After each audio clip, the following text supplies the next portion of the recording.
귀한 찬양 감사합니다. 찬양 그대로 천성을 향하여 한 걸음 한 걸음 주님과 함께 동행하며 승리하실 수 있기를 간절히 소망합니다.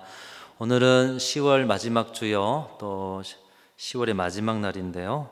여러분 한 달도 잘 살아내셨습니다. 너무 복된 생일 사셨고 고생하셨는데 우리 서로 축복하면서 인사하겠습니다. 제 곁에 앉아주셔서 감사합니다.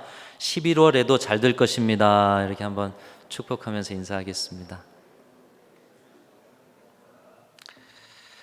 10월 달도 하나님의 사랑으로 우리가 살았고 11월에도 그렇게 살 줄로 믿습니다. 잘 되어지던 것이 더 잘 되어지고 힘들던 것이 또 잘 되어지고 하나님의 형통의 원리로 살아가는 한 달 될 줄로 믿습니다. 오늘은 504주년 맞는 루터의 종교개혁을 기념하는 종교개혁주일입니다. 우리 교회가 속한 대한예수교 장로회 통합 측은 종교개혁의 전통 아래에 있습니다. 그래서 우리 교회는 개혁교회, 리폼 처치라고 하는 이 개혁교회, 개혁교회의 의미는 복음으로 개혁된 교회, 그러니까 이미 개혁이 되었다는 것이죠. 그리고 지금도 개혁되고 있는 교회를 의미하고 있습니다. 루터를 비롯한 종교개혁가들로 일어난 개혁은 무엇을 위한 개혁이었습니까? 예수님의 약속과 성령의 충만함을 통해서 우리가 모범으로 삼고 있는 초대 예루살렘 교회는 날마다 부흥하였습니다. 그 부흥을 하면서 계속 승승장구하고 주님의 명령 따라 복음을 땅끝까지 전하면 좋은데 그 복음이 예루살렘 유대인들에게만 갇혀 있었습니다. 그러다 보니 특별히 핍박이 일어나게 되었고, 그래서 그 핍박으로 인해서 성도들이 흩어지다 보니 복음이 전파되는, 여러분 이 복음이 갇혀 있으면 어떻게든 하나님께서는 복음을 전하게 하신다는 것이죠. 그렇게 핍박 속에서도, 수많은 고난 속에서도 예루살렘과 온 유대와 사마리아를 넘어서 땅끝까지 복음의 역사가 확장되어 갔고, 급기야 로마를 복음으로 정복해서 기독교가 국교가 되는 데까지 이르게 되었습니다.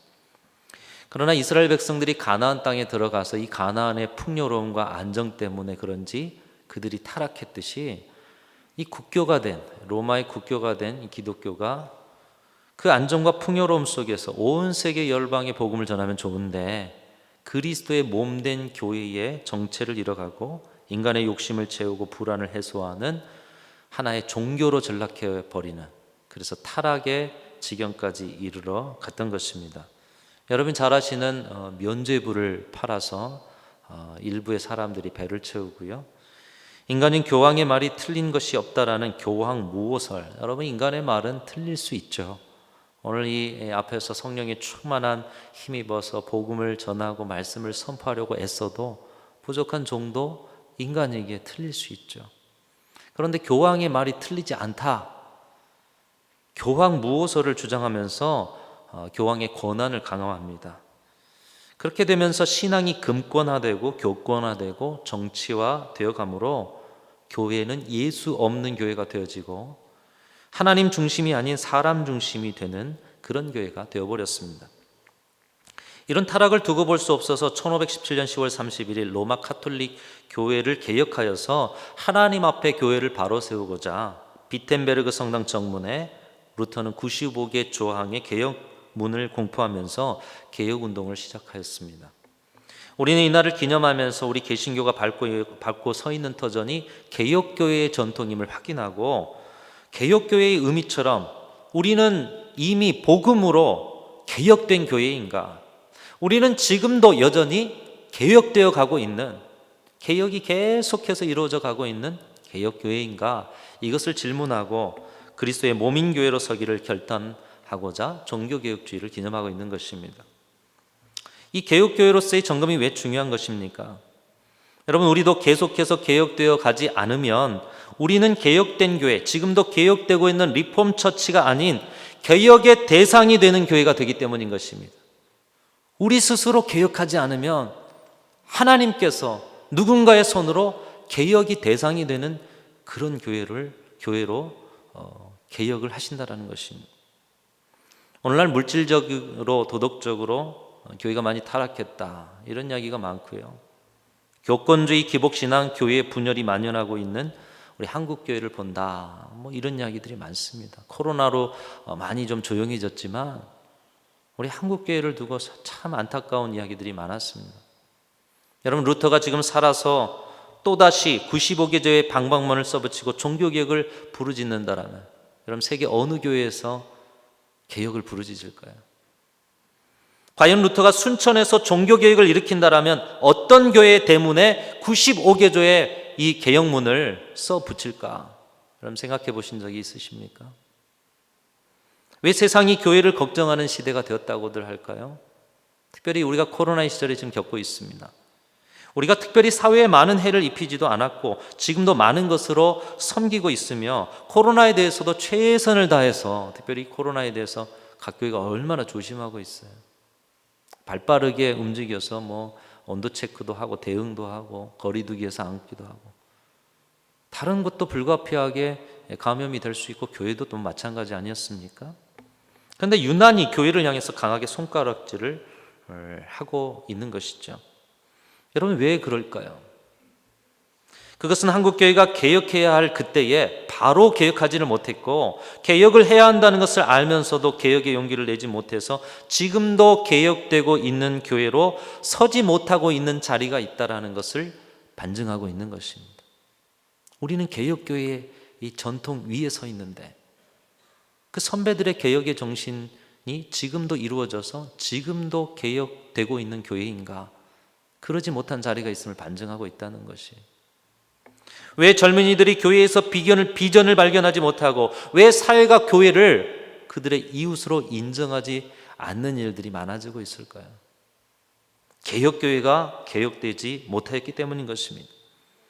그리스도의 몸인 교회가 교회되지 못하고 그리스도의 몸인 교회가 교회답지 못하며 그리스도를 닮은 자라고 하는 그리스도인들이 그리스도인 되지 못하고 그리스도인답지 못하기 때문에 오늘날 이 시대는 교회를 이웃으로, 또 젊이들은 교회 안에서 비전을 발견하지 못하고 있는 것입니다.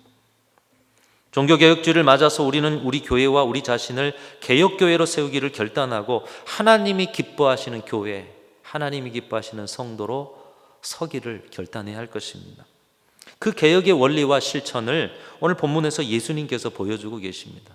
오늘 본문을 자세히 보면 개혁가 중에 개혁가이신 예수님의 모습을 볼 수가 있습니다. 타락의 현장을 보십니다. 그리고 그곳을 가지고 기도하고 침묵하십니다. 고뇌 속에서 그 자리를 어떻게 세워갈까? 그리고 개혁의 자리에서는 자신을 던져 하나님이 기뻐하시는 것으로 새롭게 바꿔가시는 개혁가이신 예수님의 모습을 보게 되는 것이죠. 자신을 던지셨어요. 참, 오늘날의 많은 개혁을 부르짖는 자들이 자신을 던지지 않아요. 예수님은 자신을 던지셨다는 것입니다. 예수님은 무엇을 개혁하고 계십니까? 오늘 말씀은 이렇게 시작하고 있습니다. 11절 보면 이렇게 말씀합니다. 예수께서 예루살렘에 이르러 성전에 들어가사 모든 것을 둘러보시고 때가 이미 저물매 12제자를 데리시고 베다니에 나가시니라. 저는 오늘 이 본문의 첫 말씀 11절 말씀을 묵상하기 시작하면서 떨리는 마음, 두려운 마음이 마음속에 생겼습니다. 오늘 예수님이 성전에 들어가서 모든 것을 둘러보셨어요. 오늘 예수님이 순천종안교회에 들어오셔서 모든 것을 둘러보셨다면 예수님 무슨 생각하셨을까? 둘러보신 후에는 또 어떻게 하셨을까? 떨리는 마음이 들더라고요. 꼭 시험 보는 학생처럼. 예수님께서는 예루살렘 성전을 보신 후에 베다니로 가셔서 쉬시고 다음날 다시 예루살렘으로 가셨습니다. 저는 전날 이 성전을 둘러보신 후에 결정하신 거겠죠. 이 예루살렘에 가서 할 일이 있는 것이죠. 예루살렘으로 가던 중 예수님께서 시장하셨든지 길가에 있는 한 무화과 나무 가까이 가셨는데 거기서 열매를 찾으셨어요. 근데 열매를 찾을 수 없고 입만 무성하더라. 근데 왜 그 나무에 열매가 없는지 성경은 우리에게 가르쳐주고 있습니다. 열매 맺을 때가 아니었다는 것이에요. 우리나라로 예를 들면 여러분, 배가 고프다고 봄날에 감나무 밑에서 감을 찾는다면 감을 얻을 수가 있습니까? 감은 이 가을에나 찾아야 되는 것이죠. 예수님 무화과 나무에 가서 열매도 없는 그때에, 그 시절에 무화과 열매를 찾으시는 것이죠. 예수님께서도 그 상황을 아셨을 것입니다. 그런데 예수님께서는 열매 없는 무화과 나무를 보시더니 그 나무를 저주하고 계십니다. 14절에 보면 이렇게 저주하십니다. 이제부터 영원토록 사람이 내게서 열매를 따먹지 못하리라. 아니, 제철도 아닌데 예수님이 열매를 원하셨으면서 앞으로 영원히 이 나무가 열매를 맺지 못한다. 엄청난 저주를 하신 것이죠. 왜 예수님께서는 이 무화과 나무를 저주하셨습니까? 그 이유를 바로 다음에 있는 사건을 통해서 알 수가 있습니다. 이 일이 있은 뒤 예수님께서는 예루살렘으로 가셔서 성전에 들르셨습니다. 그런데 하나님께 제사를 드려야 하는 성전에서 비둘기를 팔고 다른 재물을 팔고 돈을 바꿔주는 환전상들이 가득한 것을 보셨습니다. 여러분 한편 생각해 보면 어쩌면 이들은 제사를 잘 드릴 수 있도록 돕는 사람들이다 이렇게 볼 수 있습니다. 그래서 이 성전에 제사를 드리기 위한 그 신앙생활을 할 수 있는 최상의 서비스가 지금 제공되고 있지 않은가. 그렇지 않습니까, 여러분? 아무 재물도 가지고 가지 않아도 돈만 있으면 성전에서 최고의 재물을 사서 제사를 드릴 수 있겠다. 최상의 서비스 아니겠습니까? 그런데 예수님께서는 그 환전상들과 매매상들의 상을 들러 엎으셨습니다. 이게 무슨 일입니까? 예수님께서 성도들의 편의를 방해하고 성전의 시스템을 회방한 것입니까? 당시에 제사를 드리기 위해서는 반드시 제물이 필요했습니다. 제물의 죄를 전가시켜야 자신의 죄가 그 제물에게로 옮겨져 가고 그 제물이 대신 죽어줌으로 자신이 그것을 통해서 깨끗함을 입는, 그래서 제물이 필요했습니다. 이 제물은 제사를 드리는 당사자가 준비를 해야 했습니다.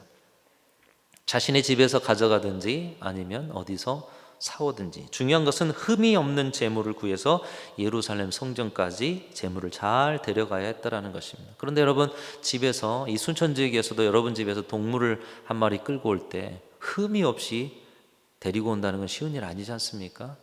근데 멀리 먼 지역에서 예루살렘 성전으로 동물을 끌고 온다, 제물을 끌고 온다. 흠이 없을 수가 없는 것이죠. 제물이 흠이 있는가를 판정했던 제사장들은 이것을 이용해서 장사치들과 결탁을 합니다. 그래서 흠이 없는 제물도 흠이 있다고 하면서 가져온 제물을 싸게 팔게 하고, 매매상들은 그 제물을 싸게 사서 흠 있다고 산 제물을 다시 다른 제사를 드리는 사람들에게 비싸게 팔게 하면서 매매상들로부터 이권을 챙기는 일을 제사장들이 했다는 것이죠. 그리고 그 이권을 허락한 것을 대제사장이 했다는 것이죠. 하나님의 이름으로, 신앙의 이름으로 이익을 챙기는 사람들이 대제사장과 당시 제사장의 일부 그룹이었다는 것입니다.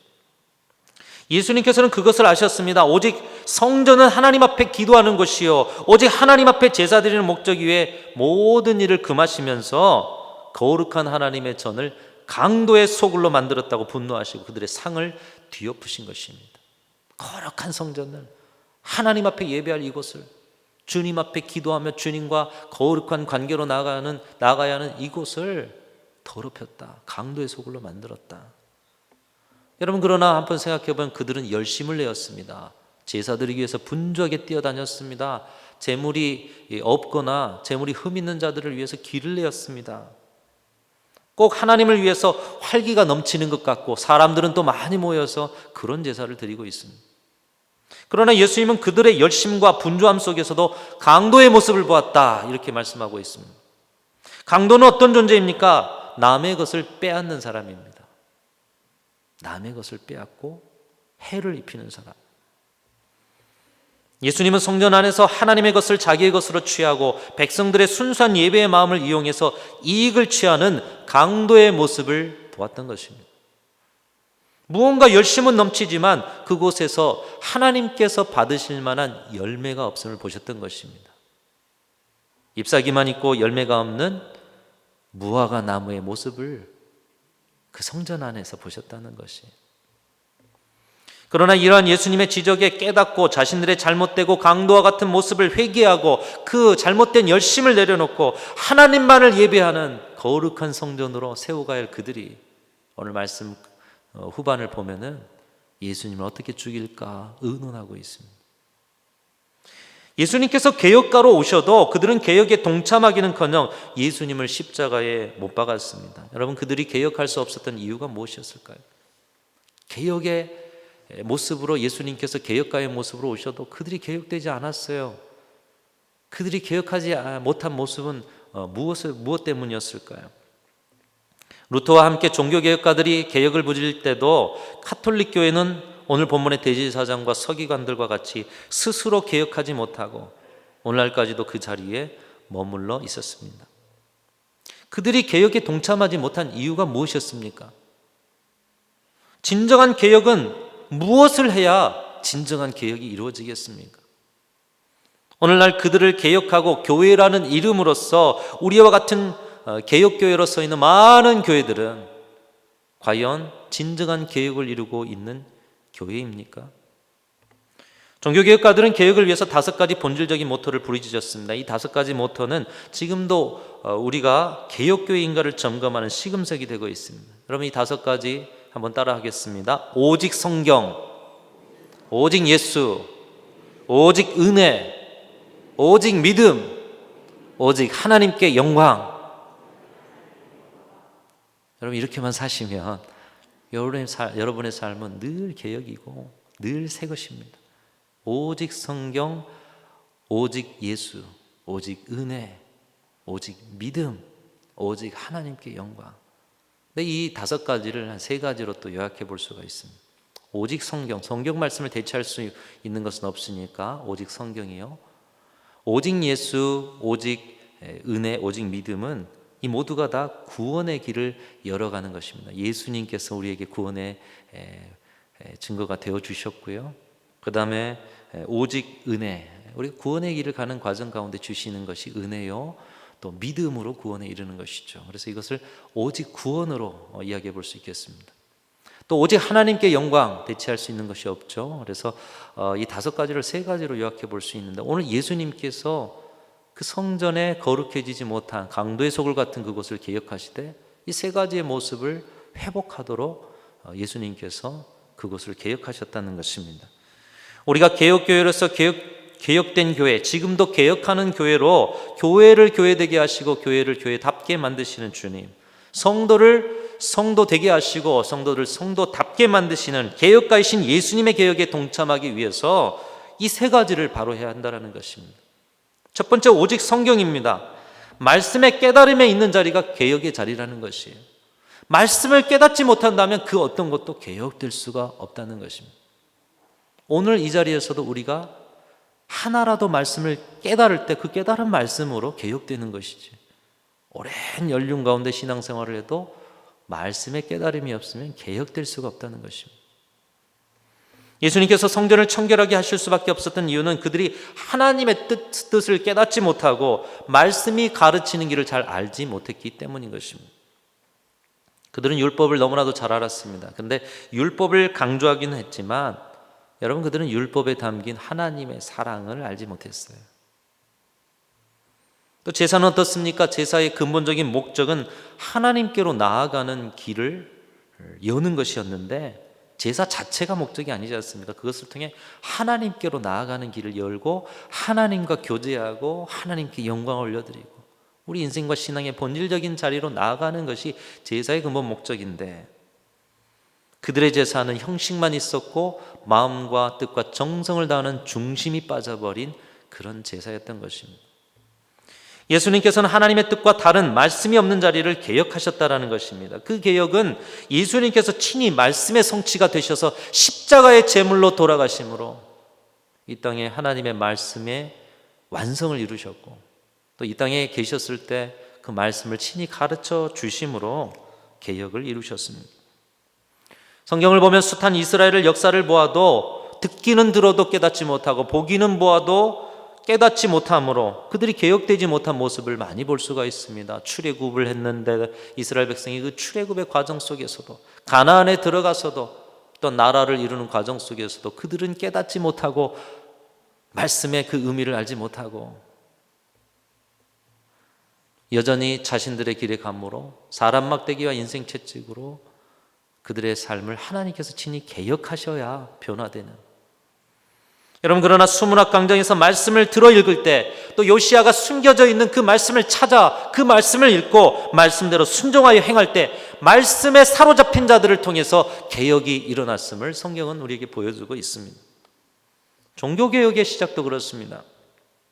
프린스턴 신학교의 유명한 성서신학자 오토 파이퍼라고 하는 분이 강의 시간에 학생들에게 이렇게 말씀하셨다고 합니다. 자네들 종교개혁을 마틴 루터가 일으킨 줄로 생각하는데 그건 잘못된 생각일세. 학생들이 깜짝 놀랐습니다. 아니 그럼 마틴 루터가 아니고 누가 종교개혁을 일으킨 거야? 학생들이 수군거리자 이 노 교수는 다시 천천히 분명하게 말합니다.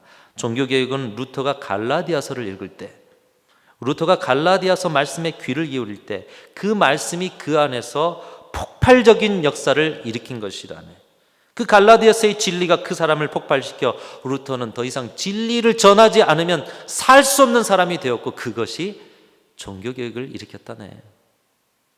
다시 말하면 종교개혁은 루터가 한 것이 아니라 루터 안에 역사하셨던 하나님의 말씀, 갈라디아서의 진리가 그를 사로잡아서 진리의 말씀이 루터를 통해서 개혁을 일으켰다라는 것입니다. 하나님의 말씀이 주시는 생명력이 그를 사로잡아서 개혁을 이끌었던 것입니다. 진리의 말씀을 깨닫고 순종하는 자들은 말씀이 그들을 개혁하게 된다는 것이죠. 여러분, 이것은 무엇을 말씀하고 있습니까? 오늘 우리가 오직 성경, 오직 말씀 안에 사로잡혀 있느냐, 이것을 질문하고 있습니다. 말씀을 읽지 않은 성도, 오늘 예배에 참석하셨는데요, 지난 일주일 성경책 한번 펼쳐보지 않으셨다면 여러분, 여러분의 인생과 신앙에 어떤 개혁이 일어나겠습니까? 말씀을 읽지 않은 성도, 말씀을 묵상하지 않는 지도자, 말씀으로 양육하지 못하고 말씀에 사로잡히지 않는 교회는 개혁을 이룰 수가 없다라는 것입니다. 한국교회가 여기까지 올 수 있었던 것은 말씀을 사모하고 말씀으로 깨우치는 수많은 사경의, 부흥의, 그리고 양육의 자리가 있었기 때문에 한국교회가 여기까지 올 수가 있었던 것이에요. 말씀이 없는 교회는 개혁되지 않는다는 것입니다. 오직 성경으로 돌아가기 위해서 우리 교회도 우리 자신이 말씀에 사로잡히고 그 사로잡힌 말씀을 배우고 가르칠 때 멈추지 않는 개혁이 일어나게 되는 것입니다. 여러분, 교회 학교에서나 여러분 구역에서나 모든 자리에서 우리 자녀들을 가르치고 또 우리 후배들을 가르치는 자리에서 내가 말씀에 사로잡히지 않았는데 그런 말씀으로 어떻게 그들을 개혁시킬 수 있겠습니까? 말씀을 들어 읽으시는 우리 귀한 성도들이 되실 수 있기를 주님의 이름으로 축원합니다. 앞으로 있어질 말씀 양육의 모든 자리를 사모하시고 참여하시고 어떻게든 말씀 안에 오늘 깨우치는 말씀으로 내가 말씀에 사로잡혀 살리라 결단하고 그것에서 여러분을 개혁해 가시는 우리 교회와 성도들이 다 되실 수 있기를 주님의 이름으로 축원합니다. 이 개혁의 첫 번째 원리, 오직 성경으로 말씀이 사로잡아 개혁되는 교회, 우리 순천중앙교회가 그런 교회가 되어질 줄로 믿습니다. 두 번째로 오직 구원입니다. 오직 예수, 오직 은혜, 오직 믿음을 통해서 참 구원의 길이 열리게 되는데, 예수님께서 오늘 이 성전에 가보니까 제사를 통해서 하나님께로 나아가는 구원의 길이 열려야 되는데 전혀 이들이 드리는 제사는 구원의 길이 아닌 것을 보시고 그 자리를 개혁하신 것입니다. 성전 안에서는 제사를 위해서라는 명목으로 분주하게 움직였습니다. 무언가 열심을 다하고 있는 것 같아 보였습니다. 그런데도 예수님께서는 그렇게 열심히 하는 그들의 상을 둘러 엎으시고 그 제사가 멈추도록 하셨습니다. 아니, 하나님께 영광을 돌리고 내가 죄 씻음을 받는 이 제사를 왜 멈추게 하시는 것인가? 그들의 열심에는 하나님이 없었기 때문이죠. 은혜가 없고요, 믿음도 없고요, 오직 그들 자신의 공로와 의만 있고요. 내가 이렇게 대단한 재물을 하나님 앞에 드린다, 공로와 의가 있고요. 욕심과 서원 성취, 내가 드리니 하나님이 이렇게 주시겠지. 열매는 없고 잎사귀만 무성한 열심이었기 때문에 예수님께서는 그들의 열심의 자리를 둘러 엎으셨습니다. 예수님께서는 잘못된 열심으로 구원 없는 제사의 자리에 내 집은 만민이 기도하는 집이라 일컬음을 받으리라, 이사야 선지자를 통해서 예언하셨던 하나님의 말씀을 대언하고 계십니다. 그들의 제사에는 하나님께 드려지는 기도가 없었다는 것이죠. 기도가 이미 있었다면 만민이 기도하는 집이다, 일컬음을 받을 것이라. 그런데 당신들의 제사를 통해서는 만민이 기도하는 집이라 일컬음 받지 못하고 있다는 것이죠. 즉 다시 말하면 그들의 예배는 형식만 있고 하나님을 향한 간절한 소원의 기도와 믿음은 없었다는 것입니다. 하나님과 상관없는 제사요, 하나님과 상관없는 열심이요, 그래서 구원의 길을 열지 못하는 신앙의 자리, 그 자리는 개혁되어야 한다라고 예수님께서 그들의 상을 둘러 엎으신 것입니다. 여러분, 우리의 예배, 우리가 드리는 그 열심으로 드렸던 봉사의 자리, 과연 하나님 앞에 사모함으로 하나님과 상관이 있는 자리였는가 돌아봐야 한다는 것이. 논두렁 길을 가던 개구리가 엉금엉금 느리게 기어가는 두꺼비를 향해 말했습니다. 그렇게 느리게 기어서 언제 양지바른 언덕에 도착할 수 있겠니? 그러자 두꺼비가 숨을 가쁘게 빨리 달려가는 이 개구리를 향해서, 숨가쁜 개구리를 향해서 대꾸했습니다. 그렇게 빨리 가서 또 뭘 하려고 그러니? 그러자 개구리가 대답합니다. 그냥 빨리빨리 가는 거야. 가서 시간이 남아있으면 누워있으면 얼마나 좋니? 두꺼비가 주변을 돌려보며 말합니다. 이렇게 천천히 가는 것도 좋아. 이슬방울도 들여다보고 들풀과도 이야기를 나누고 천천히 가는 것도 좋아. 답답해서 도저히 견딜 수가 없었던 개구리가 펄쩍펄쩍 뛰어가면서 말했습니다. 나 같은 빠른 개구리는 너같이 느린 두꺼비와 동행이 될 수가 없다. 나 먼저 갈게. 그리고 빨리 달려갔습니다. 두꺼비는 그가 한 말처럼 천천히 주변을 둘러보고 하늘도 보고 또 들풀과 인사도 하고 또 돌담에 숨어서 잠도 청하고 엉금엉금 기어갔습니다. 그러다가 도랑을 건너는데 도랑을 건넌 후에 도로를 보니 도로가에 죽어있는 개구리를 발견합니다. 빨리 가다가 이 도로를 지나가게 된 거죠. 거기에 경운기에 치여서 죽어있는 개구리를 보면서 이렇게 말합니다. 역시 빨리 갔구나. 여러분, 개구리는 무엇을 위해서 빠르게 갔을까요? 개구리의 빠름은 두꺼비처럼 하늘도 보지 못하고 여유도 갖지 못하고 파리도 못 잡아먹고 돌틈에서 쉬어가는 그 쉼도 없었는데, 그는 무언가를 하고 있다라는 착각으로 위안을 받았을지는 모르지만 결국 무엇을 향해 가는지도 모른 채 빨리 가는 열심이 그의 생명을 앗아갔다라는 것입니다. 여러분, 우리가 무언가 많이 해야 바른 신앙이요, 무언가 열심을 내야 부흥이라고 생각하는 자리가 있는데 아니라는 것이에요. 물론 하나님 안에 충만한 은혜를 받은 사람들은 많은 것으로 하나님께 영광 돌리겠죠. 그러나 진정 그 안에 본질이 살아 숨쉬지 않는다라면 아무리 많은 것으로 아무리 열심을 다해도 그 안에 하나님이 기뻐하신 구원의 길이 열리지 않는다는 것입니다. 오늘날 신앙의 자리에서 다시 회복되어야 할 본질이 무엇입니까? 실천신학대학원 대학교의 총장을 지낸 은중관 총장님이 이런 이야기를 했습니다. 한국교회의 최대 위기는 하나님의 임재하심과 개별적 신자의 만남이라는 가장 원초적인 신앙 채널이 깨졌다는 것이다. 우리의 첫 출발이 뭐냐? 하나님과의 만남이잖아요. 우리의 신앙의 모든 기쁨이 그 주님과의 만남과 주님의 임재의 경험으로부터 시작되었던 것이잖아요. 그 기쁨이 충만한 자리로부터, 그 원초적인 자리로부터. 근데 한국교회 위기는 그 자리가 사라졌다라는 것이. 무슨 말입니까? 여러분, 교회는 오는데 하나님의 임재를 경험한 지 오래되었습니다. 성도라고는 하는데 하나님과의 깊은 개인적인 만남이 사라져버렸습니다. 하나님의 임재가 없는 예배, 하나님을 간절히 사모하지 않는 기도, 하나님과 상관없는 봉사의 자리, 그래서 어떤 은혜도 깨닫지 못하고 오히려 사명이 짐입니다. 신앙생활이 힘듭니다. 믿음의 결단도 없는 신앙생활을 하면서 그래도 나는 신앙인이야 라고 말하는 자리, 그 개혁되지 않은 자리가 한국교회 위기라는 것이, 뭐 대단한 무슨 문제가 있어서가 아니라는 거예요. 이 하나님의 임재와 하나님과의 만남, 이 본질적인 신앙으로 개혁하는 것이 중요한 것이지 그 나머지 모두는 비본질입니다. 여러분, 교회 안에 갈등과 문제들 보십시오. 한편 비본질적인 것들이에요.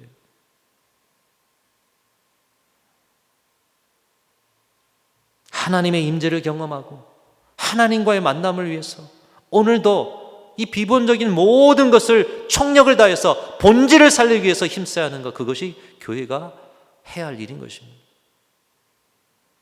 그리할 때 날마다 하나님의 구원의 길이 열리는 것입니다. 오직 구원. 내가 무엇을 하든지 예배 속에서, 기도 속에서, 봉사 속에서, 돌봄 속에서 내가 걸어가는 삶의 자리에서 구원의 길이 열려지는 그 참 기쁨의 신앙의 맛을 누리면서 살 수 있다면, 근데 오늘 예수님이 성전을 보니 구원의 길이 보이지 않는 거예요. 개혁해야 한다. 오직 구원으로. 여러분, 우리 교회와 저와 여러분 모두는 하나님과의 깊은 만남 가운데 하나님의 충만한 임재를 날마다 순간마다 맛보며 살아가는 이 본질이 살아있는 신앙으로 사실 수 있기를 주님의 이름으로 축원합니다. 그래서 두 번째로는 오직 구원으로, 세 번째로는 오직 하나님께 영광을 돌리도록 개혁해야 하는 것입니다. 예수님께서 성전에서 이루어지는 어떠한 일을 봤을 때도 하나님께 영광이 될 수 없음을 보셨습니다. 하나님이 취하실 영광을 사람이 취하고 있음을 보고 그것을 개혁하셨습니다. 오직 성경으로 시작되지 않고 오직 구원의 감격이 없는 곳은 결국 사람의 모임이 되어서 하나님께 영광이 되지 못하고 하나님의 영광의 임재도 없는 것입니다. 사람의 모임이 되는 곳, 내가 하나님의 임재를 경험하지 못하고 내가 그 구원의 감격을 누리지 못하고 내가 말씀 안에 오늘 깨달은 말씀으로 살지 못하면 사람의 모임일 수 있다는 것이에요. 사도 바울은 수많은 교회적 문제로 하나님의 영광을 가리고 있었던 고린도 교회를 향해서 강력하게 외치고 있습니다. 고린도 전서 10장 31절에 이렇게 이야기합니다. 그런즉 먹든지 마시든지 무엇을 하든지 다 하나님의 영광을 위해서 하라. 한번 따라하겠습니다. 그런즉 너희가 먹든지 마시든지 무엇을 하든지 다 하나님의 영광을 위하여 하라. 그러실 수 있기를 주님의 이름으로 축원합니다. 그럼 사람을 지으신 목적이 무엇일까요?